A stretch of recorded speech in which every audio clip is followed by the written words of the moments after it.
This is Via Verma. Welcome to BR Kingdom. Telangana రాష్ట్రంలో స్థానిక సంస్థల ఎన్నికలు జరుగుతాయా జరగవా అన్న అనుమానాలు తీవ్రంగా వ్యక్తమవుతున్నాయి. రాష్ట్ర ప్రభుత్వం 42% బీసీ రిజర్వేషన్ ప్రాతిపదికతో కోటా విడుదల చేయగా అదే లైన్లో రాష్ట్ర ఎన్నికల సంఘం కూడా షెడ్యూల్ ప్రకటించింది. కానీ ఈ నిర్ణయం చట్టబద్ధత సవాల్ ఎదుర్కొంటుంది. ఎందుకంటే బీసీ రిజర్వేషన్లపై తీసుకున్న నిర్ణయం హైకోర్టులో పెండింగ్లో ఉండటమే కాకుండా ఇప్పటికే సుప్రీంకోర్టు 50% రిజర్వేషన్ సీలింగ్ ను స్పష్టంగా నిర్దేశించింది. మహారాష్ట్రలో 2022లో ఇలాంటి సందర్భంలో ఎన్నికలే రద్దు చేయాల్సి వచ్చింది. మరి తెలంగాణలో కూడా అలాంటి పరిణామాలే పునరావృతమవుతాయా అన్నదే ఇప్పుడు హాట్ టాపిక్. ఇంతటి పెద్ద లీగల్ రిస్క్ ఉన్న రాష్ట్ర ప్రభుత్వం ఇంత తొందరపాటు ఎందుకు చేస్తుందన్న ప్రశ్నలు మళ్లీ వినిపిస్తున్నాయి. ఇదిలా ఉంటే ఎంపీ ఈటల రాజేందర్ చేసిన కామెంట్స్ మరింత చర్చనీయాంశంగా మారాయి. బీజేపీ నేతలు కార్యకర్తలు ఎవ్వరూ కూడా ఎన్నికల కోసం ఖర్చులు చేసుకోకండి, ఈ ఎన్నికలు జరగవంటూ కామెంట్స్ చేశారు.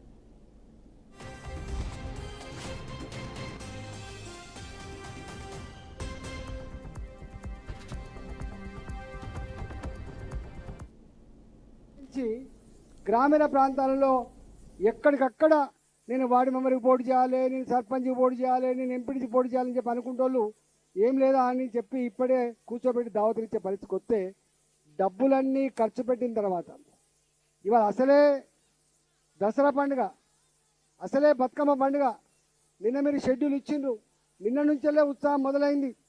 ఒకవేళ వీళ్ళు కనుక డబ్బులన్నీ ఖర్చు పెట్టుకుంటే దీని బాధ్యులు ఎవరు? దీని బాధ్యులు ఎవరు చెప్పండి.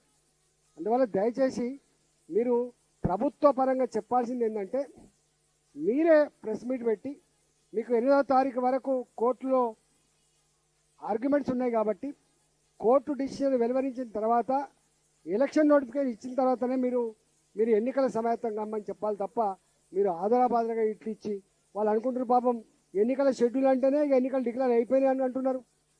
ఇవాళ మొత్తం రిజర్వేషన్లు ఇదొచ్చింది అదొచ్చిందని చెప్పి ఆతృత పడుతున్నారు. కాబట్టి ప్రభుత్వం ఇంత పెద్ద స్వతంత్రంగా పనిచేయాల్సిన రాష్ట్ర ఎన్నికల సంఘం ప్రభుత్వం ప్రెజర్కు లోనవుతుందా అన్న చర్చ ఇప్పుడు మరింత హీట్ ఎక్కుతోంది. హైకోర్టు, సుప్రీంకోర్టు తీర్పులు స్పష్టంగా ఉన్నా కోర్టు అనుమతి లేకుండా 42% బీసీ రిజర్వేషన్లతో ఎన్నికలకు వెళ్లటం ఎన్నికల సంఘం విశ్వసనీయతను ప్రశ్నార్థకంగా మారుస్తోంది. ఒకవేళ కోర్టు ఆదేశాలను ధిక్కరించినట్లయితే ఎన్నికల కమిషనర్పై వ్యక్తిగతంగా కేసులు నమోదయ్యే అవకాశం ఉన్నందున విశ్లేషణలు వస్తున్నాయి. ఇదే సమయంలో ప్రతిపక్షాలు కూడా ఈ ఇష్యూపై దూకుడు పెంచుతున్నాయి. కాంగ్రెస్ పై విమర్శలు మరింత తీవ్రంగా మారుతున్నాయి. అమలు కాని ఆర్డినెన్స్ ను తెచ్చి బీసీ ఓట్ బ్యాంక్ ను ఆకట్టుకునే ప్రయత్నమేనని, మళ్లీ మోసపోతున్న బీసీ సమాజం పాలాభిషేకాలు చేస్తూ తప్పుదారి పడుతుందని ప్రతిపక్షాలు ఆరోపిస్తున్నాయి. రాబోయే రోజుల్లో ఈ రిజర్వేషన్ వివాదం తెలంగాణలో స్థానిక ఎన్నికల భవిష్యత్తునే కాకుండా రాజకీయ సమీకరణాలను కూడా మార్చే అవకాశం ఉందని నిపుణుల అంచనా.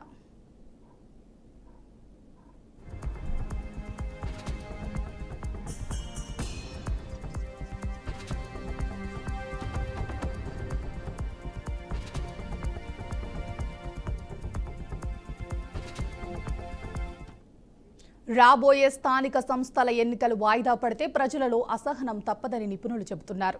ఎందుకంటే ఇప్పటికే ఎన్నో నెలలుగా స్థానిక సంస్థల ఎన్నికలు వాయిదా పడుతూనే వస్తున్నాయి. ఒకవేళ ఎన్నికలు జరిపినా చట్టబద్ధత లేని 42% బీసీ రిజర్వేషన్ ఆధారంగా నిర్వహిస్తే కోర్టు జోక్యం చేసుకుని ఎన్నికలను రద్దు చేసే అవకాశం ఉందని విశ్లేషకులు అభిప్రాయం వ్యక్తం చేస్తున్నారు. అలా జరిగితే ఎన్నికల నిర్వహణలో ప్రభుత్వం, ఎన్నికల సంఘం రెండూ తీవ్రమైన ఇబ్బందులను ఎదుర్కోవాల్సి ఉంటుంది. అదే సమయంలో ప్రతిపక్షాలు మాత్రం ఈ అంశాన్ని మరింతగా రాజకీయంగా ఉపయోగించుకునే ప్రయత్నం చేయటం ఖాయం. ఈ నేపథ్యంలో బీసీ ఓటర్లలో అసంతృప్తి పెరిగితే రాబోయే ఎన్నికల్లో అది ప్రభుత్వానికి పెద్ద ప్రమాదంగా మారే అవకాశం ఉందని విశ్లేషకులు అంచనా వేస్తున్నారు. రాష్ట్ర రాజకీయాల్లో ఒక చిన్న నిర్ణయం కూడా భారీ ప్రభావం చూపగలదని గతంలో ఎన్నోసార్లు రుజువైంది. అలాంటిది ఈసారి 42% బీసీ రిజర్వేషన్ నిర్ణయం వల్ల స్థానిక ఎన్నికలు వాయిదా పడినా, రద్దయినా అది తెలంగాణ రాజకీయ దిశనే మార్చేస్తుందని విశ్లేషకులు చెబుతున్నారు.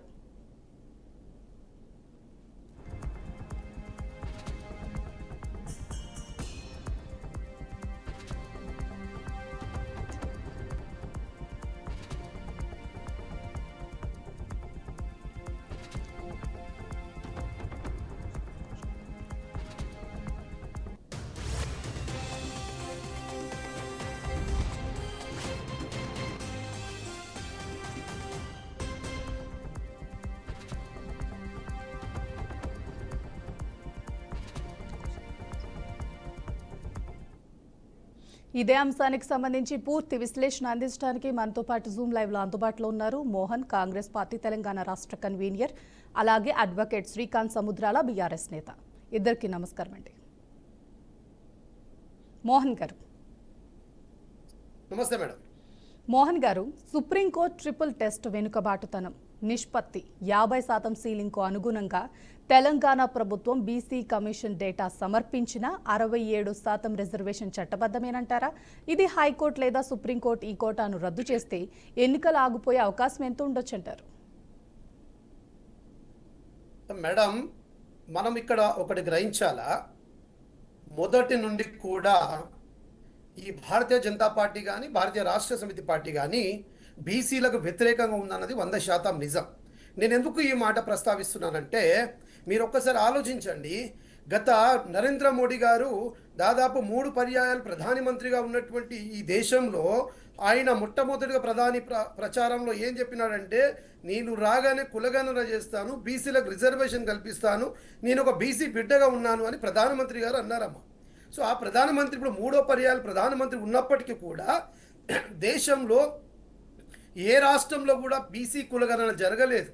ఇప్పుడు మీరు 2023 తర్వాత మన తెలంగాణ రాష్ట్రంలో ప్రజాపాలన, ఇంద్రమ్మ పాలన, మన రేవంత్ రెడ్డి గారి ఆధ్వర్యంలో, వారి నాయకత్వంలో 42% రిజర్వేషన్లే కాకుండా మా బీసీ కులగణన భారతదేశం స్వాతంత్రం రాకముందు జరిగినటువంటి సందర్భంలో, ఆ తర్వాత మళ్ళీ 2023 మన తెలంగాణలో జరిగింది. ఇది గొప్ప, ఈ చరిత్రాత్మకమైన నిర్ణయం అమ్మ, విప్లవాత్మకమైన నిర్ణయం ఇది. ఒక్కటి చిత్తశుద్ధి ఉంది కాబట్టే మేము బీసీ కులగణన చేయగలిగినామమ్మా.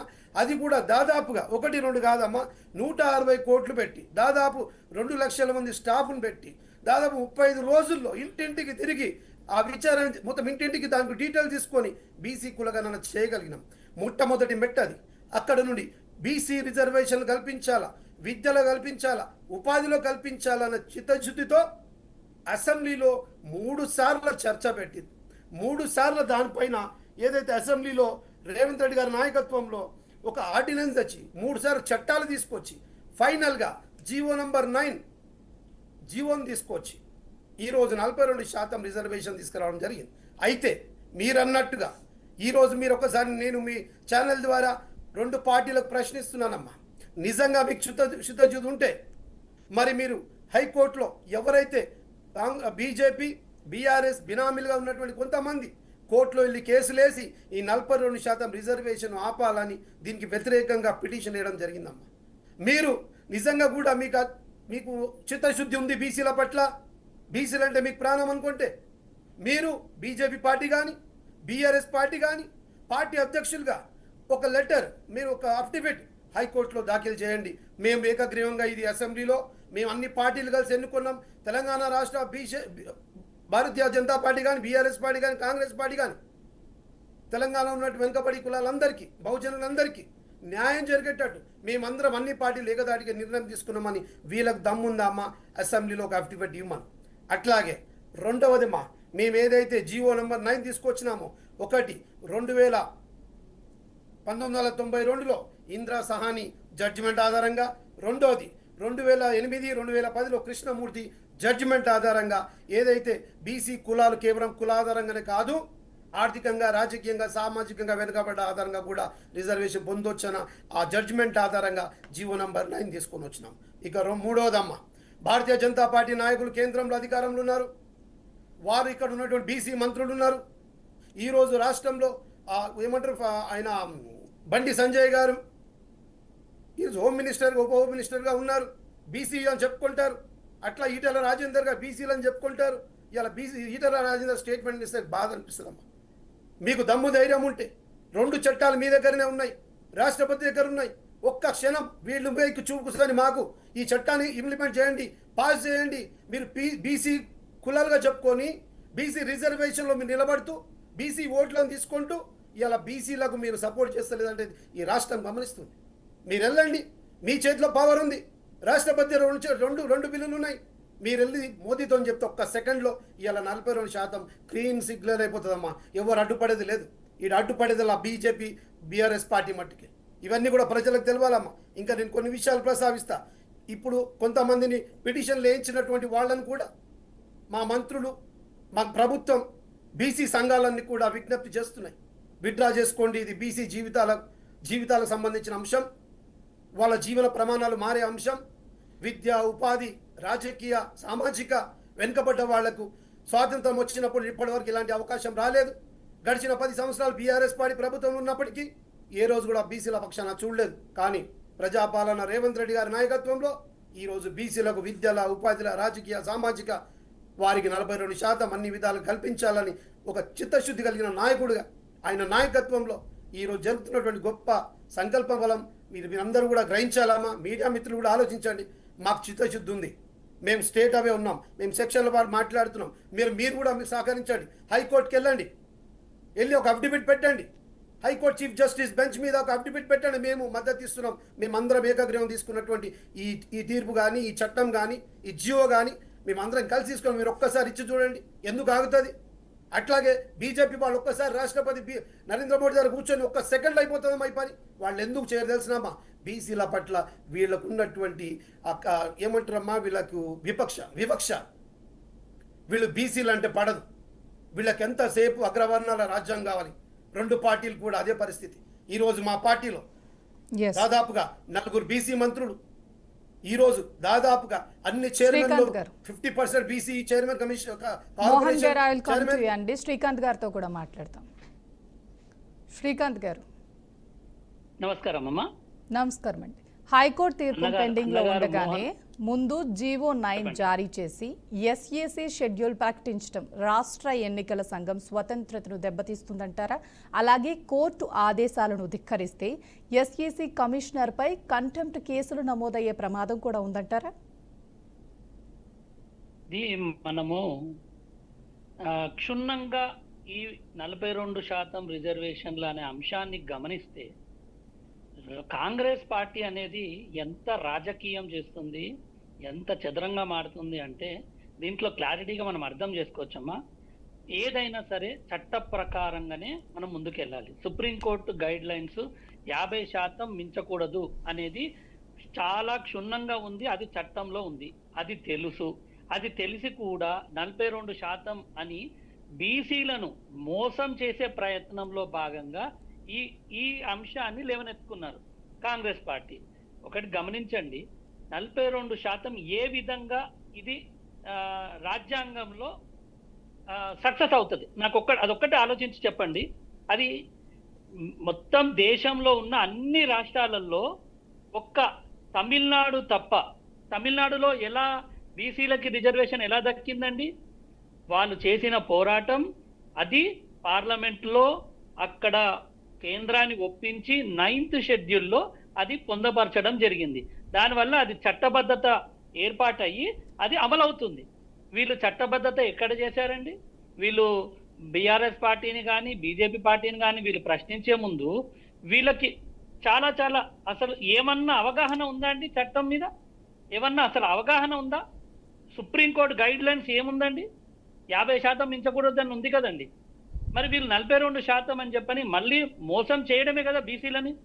వీళ్ళు 42% రిజర్వేషన్ అమలు చేస్తాం మీరు అని వీళ్ళు అసెంబ్లీలో పెట్టినప్పుడు ఆల్ పార్టీస్, అన్ని పార్టీలు ఏకగ్రీవంగా ఒప్పుకున్నారు. ఓకే, మేము మద్దతు ఇస్తున్నాము అని ఒప్పుకున్నారు. కానీ ఇది చట్టబద్ధత లేదు, మీరు బీసీలను మోసం చేయడానికే ఇది చేస్తున్నారు, మీరు ఇది కుట్ర చేస్తున్నారు అని చెప్పడం జరిగి మేము అసెంబ్లీ నుంచి మా నాయకులు వాకౌట్ చేయడం జరిగింది. అందులో తప్పేముందండి? మీరు నిజంగానే అది జరుగుతుంది, అమలవుతుంది అంటే ఎందుకు అడ్డుపడతారండి? ఏ పార్టీ కూడా, ముఖ్యంగా ఏ పార్టీ కాదండి, మా పార్టీ అసలు అడ్డుపడదు. ఎందుకు అంటే ఇది చట్టబద్ధత లేదు, ఇది అమలు అవ్వదు, ఇది రద్దయ్యే అవకాశాలు ఉన్నాయి. ఒకటి ముఖ్యంగా చెప్పాలంటే ఈ విషయం ఎందుకు తీసుకున్నారంటే ప్రస్తుతం ఉన్న పరిస్థితుల్లో వీళ్ళు చేసిన సర్వేలలో ప్రతి గ్రామం కానీ, ప్రతి ఊర్లో కానీ, ప్రతి మండలంలో, ప్రతి డిస్టిక్లో కాంగ్రెస్ పార్టీ మీద వ్యతిరేకత ఎంత ఉంది అంటే 99% ఉందండి. 99% వ్యతిరేకత ఉంది. ఇప్పుడు ఈ ఎన్నికలు అనేది వాయిదా పడాలి. వాయిదా ఎట్లా పడతాయి? ఈ అంశం లేవనెత్తి దీన్ని ముందు పెట్టి ఎన్నికల కమిషన్ వాళ్ళతో ఈ విషయాలతో వాళ్ళు ముందుకెళ్ళి ఇక్కడ అందరినీ అంటే పిచ్చివాళ్ళని చేయడమే. ఇది కాంగ్రెస్ పార్టీ చేస్తున్న కుట్రలో భాగమే ఇదంతా. ఇది జరగదు. ఈ ఎన్నికలు కూడా వాయిదా పడతాయని మేము అనుకుంటున్నాం. వీళ్ళు ఇప్పుడు పెట్టిన ఎన్నికలు, ఎప్పుడు పెట్టిన ఎన్నికలు ఖచ్చితంగా బీఆర్ఎస్ పార్టీదే విజయం. ఇది వాళ్ళకు కూడా తెలుసు. అన్ని సర్వేలు కూడా అవే చెప్తున్నాయి. కాకపోతే బీసీలను పెట్టుకొని ఏదో మాయమాటలు చెప్పి బీసీలను అమాయకులను చేసి మోసం చేస్తున్నారు. వీళ్ళంటారు బీసీలకి వీళ్ళ మీద ప్రేమ లేదు, బీఆర్ఎస్ కి బీసీల మీద ప్రేమ లేదు అని అంటారు. ఎలా అండి? స్వామి గౌడ్ గారిని శాసన మండలి చైర్మన్ చేసింది మా పార్టీ కాదా అండి? మా పార్టీలో బీసీ నాయకులు ఎంతమంది మినిస్టర్లు అయ్యారండి? శ్రీనివాస్ గౌడ్ గారు ఎవరండి? తలసాని శ్రీనివాస్ యాదవ్ గారు ఎవరండి? ఇలా చెప్పుకుంటూ పోతే ఎన్ని పేర్లు లేవండి? వీళ్ళు మమ్మల్ని అండి అనేది. మాకు చిత్తశుద్ధి లేదంటారు బీసీల మీద. అసలు బీసీల మీద స్టార్ట్ చేసిందే మా కేసీఆర్ గారు సీఎం గా ఉన్నప్పుడే బీసీలు జనాభా పెరిగింది, మనము రాజ్యాంగ సవరణ చేసుకోవాలి అని ప్రెస్ మీట్ పెట్టి మాట్లాడిన నాయకుడు మా కేసీఆర్ గారు. వీళ్ళ అండి మా కేసీఆర్ గారి గురించి మాట్లాడేది? చిత్తశుద్ధి వీళ్ళకు ఉందా అండి? ఏ పాయింట్ దొరికితే కాలయాపన చేయొచ్చు, ఏ పాయింట్ మనకి కరెక్ట్ గా దానికి సింక్ అవుతే టాపిక్ కి మనము కాలం గడపాలి. ఈ 5 ఏళ్ళు గడపాలి అంతే. ఇచ్చిన మా హామీలు ఇవన్నీ ఏం చేయలేని పరిస్థితి, ప్రభుత్వాన్ని నడపలేని పరిస్థితి. ఇప్పుడు ఎన్నికలు ఖచ్చితంగా పెట్టాల్సిన పరిస్థితి వస్తుంది. గ్రామాలలో, ఊర్లలో ఎక్కడ తిరగలేని పరిస్థితి. ఏదో చెప్పి ఇప్పుడు వాయిదా వేయాలి. ఈ విషయం పెట్టి బీసీ రిజర్వేషన్ అనే అంశాన్ని పెట్టి వీళ్ళు డ్రామాలు ఆడుతున్నారు తప్ప చిత్తశుద్ధి వీళ్ళకి లేదండి. మళ్ళీ వీళ్ళు ఏమంటారండి, మేము కులగణన చేసినామంటారు. కులగణన నిజంగా మీరు సరిగ్గా చేస్తే రెండోసారి, మూడోసారి ఎందుకు చేయాల్సి వచ్చిందండి మీకు? మీ పార్టీలో ఉన్న ఎమ్మెల్సీ నాయకులు బయటికి ఎందుకు వెళ్ళిపోయారండి? తీన్మార్ మల్లన్న గారిని అడిగితే చెప్తారు కదండి మీరు ఎంత బాగా బీసీ కులగణన చేశారనేది. మీ నాయకులే కదా పార్టీలో నుంచి వెళ్ళిపోయింది. మీ పార్టీలో ఉన్న కొంతమంది నాయకులే కదా విమర్శలు చేస్తున్నది మీ ప్రభుత్వంపై. మీరండి మా గురించి మా చిత్తశుద్ధి గురించి మాట్లాడేది. బీసీలపై మీకు ప్రేమ లేదు. బీసీలు అందరికీ న్యాయం చేరగాలనే మా ప్రభుత్వం ఉన్నప్పుడు కూడా కేసీఆర్ గారు ప్రయత్నం చేయడం జరిగింది.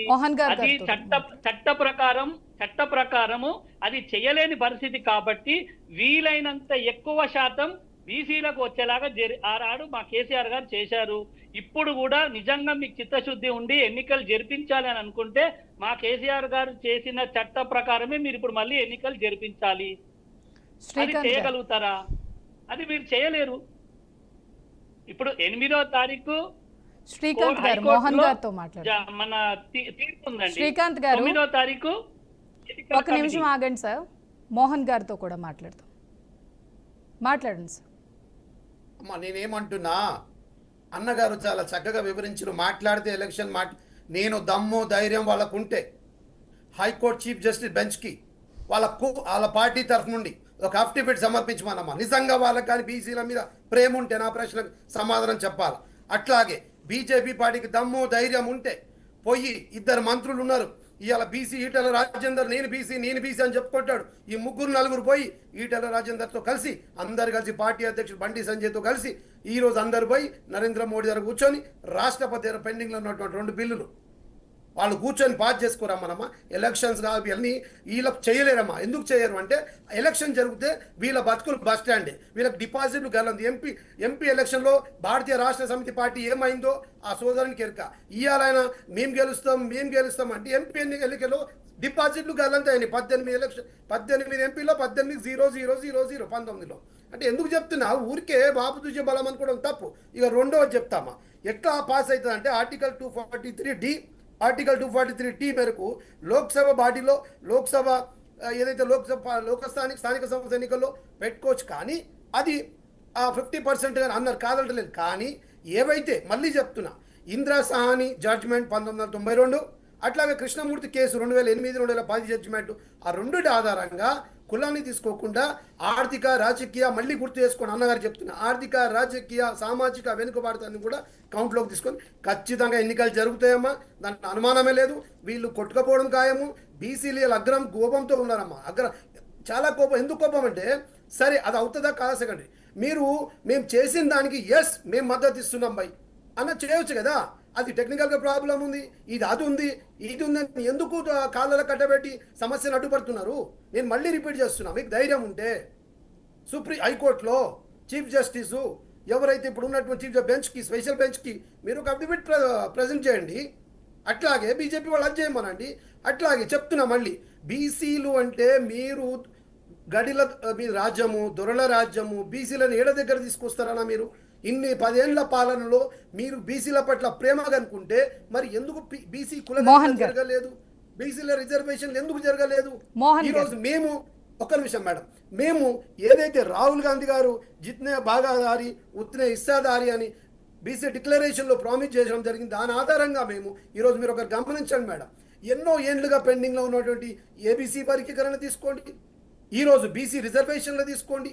బీసీ రిజర్వేషన్ కాకుండా ఉపాధి, తర్వాత వీళ్ళకి కావాల్సిన ఉద్యోగం, ఆ దాంట్లో కూడా రిజర్వేషన్ తీసుకురావడమే. కానీ మీరు ఈరోజు ఏ విషయంలో తీసుకోండి అమ్మా, ఈరోజు గ్రూప్ 1 ఎగ్జామ్ పెట్టి 10 ఏళ్లలో వాళ్ళ గ్రూప్ 1 ఎగ్జామ్ నిర్వహించలేకపోయినారు.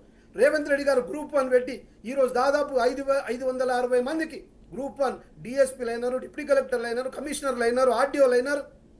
10 సంవత్సరాల నుండి ఇంతసారి వెయిట్ చేసినారమ్మా వాళ్ళు. 10 సంవత్సరాల నుండి వాళ్ళు కళ్ళు కాయలు కాసినట్టు చూస్తే గ్రూప్ 1 ఎగ్జామ్ నిర్వహించలేకపోయినారు. అట్లీస్ట్ వాళ్ళు గ్రూప్ 4 కూడా నిర్వహించలేని పరిస్థితి. ఎల్కేజీ పేపర్ లీకేజ్ అయినట్టు ప్రతిదీ లీకేజే. కానీ ఈరోజు రేవంత్ రెడ్డి గారి చిత్తశుద్ధి, యువత పట్ల, నిరుద్యోగుల పట్ల ఆయనకు ఉన్నటువంటి ప్రేమ, ఈరోజు ఉద్యోగ కల్పన, నిన్నగాక మొన్ననే 560 మందిని పిలిచి ఆర్డర్ కాపీ ఇవ్వడం జరిగింది. ఇది కాంగ్రెస్ ప్రభుత్వం, ఇది రేవంత్ రెడ్డి గారి ప్రభుత్వం. అమ్మ, మీ ప్రభుత్వం ఇవన్నీ చేయలేకపోయారు ఎందుకు? దీనికి సమాధానం చెప్పండి. ఎందుకు మీరు నోటిఫికేషన్లు ఇవ్వలేకపోయారు? ఆ నోటిఫికేషన్లు ఇచ్చినాక లీకేజ్లు ఎందుకు? మరి ఇంకొక విషయం చెప్తామా, ప్రతి దానికి అడ్డుపడుతున్నారు, అది ప్రజలు గ్రహిస్తున్నారు. మొన్న 560 మంది పిల్లలు రాత్రి పగలు కాయలు కాసినట్టు, కళ్ళు కాయలు కాసినట్టు చదువుకుంటే వాళ్ళ అమ్మ నాన్నలు పుస్తకాలు తాడుగా గిరిపెట్టి వాళ్ళ కోచింగ్లు ఇప్పించి చదివిపించి రిజల్ట్ వచ్చిన మరుసటి రోజే వీళ్ళ పార్టీ కొంతమందిని తీసుకెళ్ళి కోర్టులు వెళ్ళి వాళ్ళ జీవితాలకు అడ్డుపడ్డదాం. మళ్ళీ కాంగ్రెస్ పార్టీ ఇమీడియట్లీ మళ్ళీ 2వ బెంచ్కి వెళ్ళి దానికి ఆర్డర్ తీసుకొచ్చి ఇమీడియట్లీ నిన్న వాళ్ళందరికీ కూడా ఇంతమంది అయితే వాళ్ళు పాస్ అయినారో ర్యాంక్ వచ్చిన వాళ్ళందరూ మోహన్ గారు, శ్రీకాంత్ గారు కూడా మాట్లాడతాం.